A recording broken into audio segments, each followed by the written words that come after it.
ఇక్కడ ఏర్పాటు చేయడం జరిగింది. అన్ని రాజకీయ పార్టీల నాయకులు, అన్ని ప్రజా సంఘాల నాయకులు, అన్ని మతాలకు సంబంధించిన ప్రజలు, డాక్టర్లు, నాయకులు, వ్యాపారస్తులు, రైతులు, కార్మికులు, విద్యార్థులు, పత్రికా సోదరులు, కుల సంఘాలకు సంబంధించిన వాళ్ళు, భక్తి మండలికి సంబంధించిన వాళ్ళు అందరూ కూడా పాల్గొనడం జరిగింది. అందరూ కూడా చూసాం. ఒక ఆదోని నియోజకవర్గంలోనే కాదు, ఆలూరు నియోజకవర్గం, మంత్రాలయం నియోజకవర్గం, పట్టుకోట నియోజకవర్గం, ఎమ్మెల్యేనూరు నియోజకవర్గాల్లో కూడా రిలే నిరాశలు చేయడం జరిగింది. ముఖ్యంగా ఈ శిబిరము స్టార్ట్ చేసిన 22 రోజులకి నేను ఇక్కడికి రావడం జరిగింది. ఆ రోజు మేము కూడా మాట్లాడాం. మరి మొదట బంధు చేశారు. ఆ బంధులో అన్ని రాజకీయ పార్టీ నాయకులు కూడా కార్యకర్తలతో సహకరించడం జరిగింది. మరి 44 రోజులు రిలే నిరాశ అయిన తర్వాత మన జిల్లా ఇన్ఛార్జి మంత్రి రామానాయుడు గారి దగ్గరికి జేఏసీ ప్రతినిధులకి ఒక 5 మందికి అపాయింట్మెంట్ తీసుకోవడం జరిగింది. మరి వాళ్ళందరూ కూడా 15 మంది వచ్చారనుకోండి. నేను ఆ రోజు ఇన్ఛార్జ్ మంత్రి మండలికి కూడా 5 మందికి అది చెప్పారు. నాయుడు గారు 15 మంది అంటే రాజీ లేదా వాళ్ళు ఎవరైనా ఎలా సాధన కోసం వచ్చిన వాళ్ళు మీ చర్చిలో కూర్చొని మాట్లాడతారు. వాళ్ళు ఆ ప్రాంతం వెనుకబడి ఉంది అంటే 5 నియోజకవర్గాల్లో కూడా ఈ ప్రాబ్లం ఉంది అని చెప్పడం జరిగింది. మరి మంత్రివర్గం దగ్గర మనం వచ్చిన వాళ్ళందరూ కూడా అందరినీ కూర్చోబెట్టి దాదాపు 45 నిమిషాలు ఇన్ఛార్జ్ మంత్రి గారు మన వాళ్ళు చెప్పినది కూలంకుషంగా విని ఆయన కూడా ఇప్పుడున్న పరిస్థితుల్లో మనం ఏమి చేయలేము. మీరు అర్థం చేసుకోండి, ఒక జిల్లా చేయాలంటే ఆర్థిక పరిస్థితుల్లో అవన్నీ గతంలో జరిగిన జిల్లాలు ఎన్నో ఉన్నాయి. పరిస్థితి ఆర్థికంగా రాష్ట్ర పరిస్థితి మీ అందరికీ తెలిసిందే. ఇందులో మీరు ప్రజా సంఘాల నాయకులు ఉన్నారు, మరి ఇండస్ట్రియలిస్టులు ఉన్నారు, ఉద్యోగ విరమణ చేసిన టీచర్లు ఉన్నారు. ఇది వాస్తవము. మీరు మీ యొక్క పశ్చిమ ప్రాంతంలో వెనుకబడింది అనేది మా దృష్టికి వచ్చింది. ఏ రకంగా ఆ ప్రాంతాన్ని అభివృద్ధి చేయాలనేది ముఖ్యమంత్రి గారు మాతో జిల్లా ఇన్ఛార్జ్ మంత్రిగా చర్చించడం కూడా జరిగింది. తప్పకుండా డీలిమిటేషన్ అనేది జరుగుతుంది. డీలిమిటేషన్ జరిగినప్పుడు నియోజకవర్గాలు పెరుగుతాయి.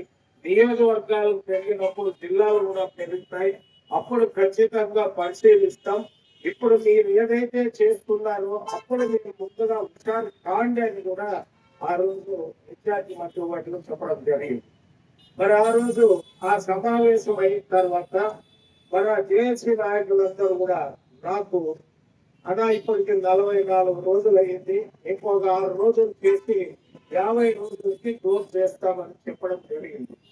అక్కడ విజయవాడలో నాకు ఆ విషయం తెలియజేశాను. నేను అదే విషయము ఇన్ఛార్జి మంత్రి వాళ్ళకి కూడా అలా మీరు చెప్పిందంతా వాళ్ళు అర్థం చేసుకున్నారు, ఇంకొక 6 రోజులు చేసి 50 రోజులకి విరమించుకుంటామని చెప్పడం జరిగింది. సరే, దాని తర్వాత ఇక్కడ వచ్చిన తర్వాత మరి అందరూ కూడా ఈ జిల్లా కావాలనే దానికి ప్రతి ఒక్కరు కూడా సంకల్ప 269 ముఖ్యంగా అనేక సభలు ఉద్యమాన్ని ఆదోని జిల్లా కావాలని చెప్పి అన్ని వర్గాల ప్రజలు, అన్ని పార్టీలు ప్రతి ఒక్కరు కూడా ఉద్యమంలో భాగస్వామైనారు. అయినటువంటి అందరికీ కూడా ఆదోని జిల్లా సాధన చేసి తరపున అందరికీ పాల్గొన్నటువంటి వాళ్ళకి, దీనికి మద్దతు ఇచ్చినటువంటి వాళ్ళకి, పనులు స్వచ్ఛందంగా పనులు చేసినటువంటి ప్రజలకి అందరికీ కూడా అన్ని రాజకీయ పార్టీ నాయకులు కూడా ధన్యవాదాలు తెలియజేస్తున్నాము. అంతేకాకుండా ఈరోజు మన అన్నగారు మీనాక్షి నారాయణ దగ్గరికి మేము పోయినాం. లోకేష్ బాబు వచ్చినప్పుడు లోకేష్ బాబుని కూడా కలిసినాం. మీరు ఎప్పుడు నిర్మల రామనాయకుతో మేము పెట్టినాము. మొత్తం కూడా మేము బైఫర్కేషన్ తర్వాత నియోజకవర్గాల పునర్విభజన తర్వాత ఆదోని జిల్లా ఇస్తామని ఆమె ఇస్తామని చెప్పడం జరిగింది లోకేష్ బాబు కూడా. అందుకోసం అన్న కూడా మీనాక్షి నారాయణ దగ్గర పోయి మేము మాకు క్లారిటీగా మాకు చెప్పాలన్నా చెప్పి ఈరోజు తీసిన విధంగా చేయాలని చెప్పి చెప్పడం జరిగింది. అన్న మా విజ్ఞప్తి మేరకు రావడం జరిగింది.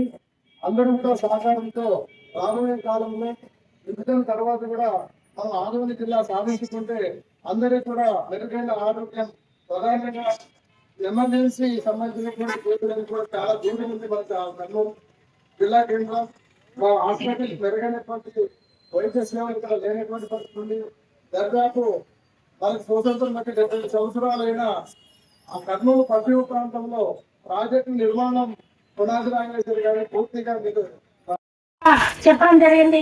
అదే విషయాన్ని మన అన్నకు మేము వినిపించుకుంటామన్నా. మరి ఇది పరిస్థితి అంటే సాయిని చెప్పి ఇలా రావడం జరిగింది.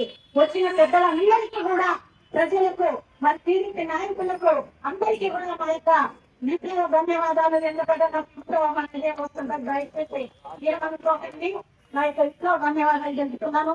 మరి ముఖ్యంగా మీరందరూ కూడా స్పందించి